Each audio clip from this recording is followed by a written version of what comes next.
I love adding a metallic shimmer to creations. Here I'm comparing the Rose Quartz Inka Gold with Color Kit number 3 of the metallic rub-ons. The Rose Quartz Inka Gold is a wax-soluble or a water-soluble wax paste, whereas the metallic rub-ons are just a wax paste. There's 7 different colors within the kit for the metallic rub-ons, and they're really easy to get out of the container and rub it on with your fingers. However, it's a little bit harder to wash it off your hands than it is to wash off the Inka Gold. The Inka Gold, because it's water soluble, I can pull some of that color out of the pot and watercolor with it, whereas the Color Kit, when I try to rehydrate it with some water, it doesn't move at all.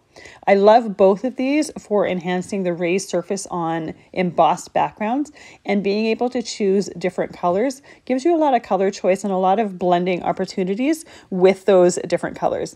Now I'm using a finger here or fingers here for the metallic rub-ons Color Kit 3, but you could also use eye makeup applicators, and it's an easier way to get less mess on your hands.